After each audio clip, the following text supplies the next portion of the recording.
Ja, hallo ihr Lieben. Ihr kennt ja unsere Camponotus fulbifilosus Kolonie aus früheren Videos. Wir haben hier verwendet einmal diese Arena 30 x 30 x 30 cm, haben dort einen Arena-Einsatz mit einem Korknest platziert.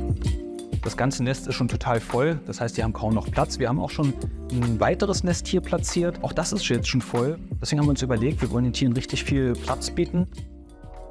Daher haben wir hier diese Sonderanfertigung.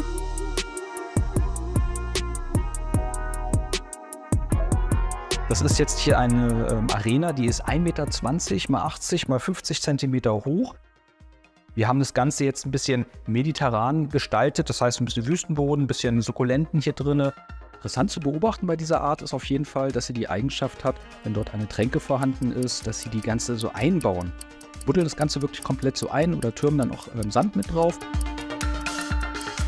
Wir vermuten, diese Art kommt ja so aus Südafrika, aus einer teilweise sehr trockenen Region, dass sie da vielleicht verhindern wollen, dass das Wasser verdunstet oder verstecken wollen vor anderen Fressfeinden. Aber so hundertprozentig wissen wir das jetzt auch nicht.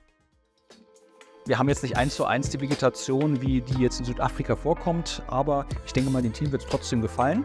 Ihr seht schon, wir haben hier hinten einmal diesen Anschluss platziert. Das Ganze wird dann hier über diesen Schlauch dann mit der bisherigen Arena angeschlossen.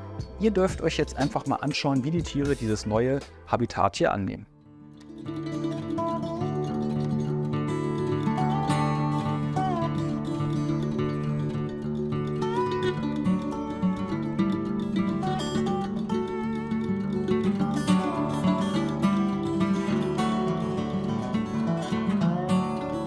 In ihrer Evolution haben sich Camponotus fulbifilosus an ihr Wüstenterrain gewöhnt und kommen lange auch ohne Wasser zurecht.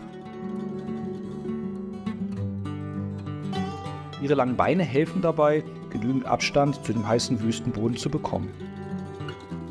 Ja, und aufgrund der stark ausgeprägten Polymorphie kann diese Ameisenart sogar bis zu 19 mm große Majore ausbilden. Ja, und diese können dann auch sogar noch einige Millimeter größer als die Königin sein. Man erkennt die Art sehr gut an den dichten, meist gelblichen Haaren auf dem Gaster.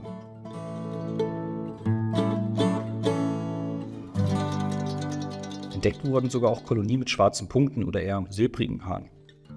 Offiziell sind diese Arten aber noch nicht als Unterarten abgegrenzt. Aber das ist natürlich wie bei vielen anderen Ameisenarten auch immer nur eine Frage der Zeit.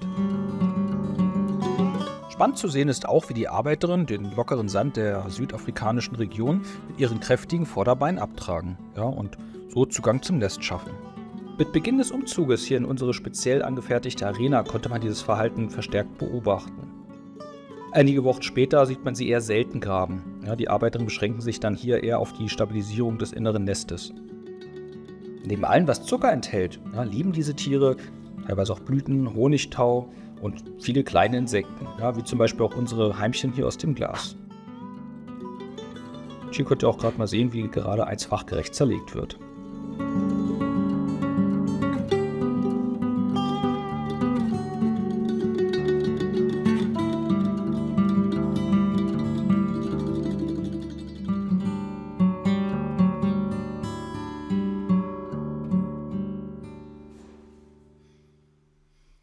Ja, wie ihr seht, haben die Tiere das hier wunderbar angenommen, dieses große Formikarium, was wir ihnen angeboten haben.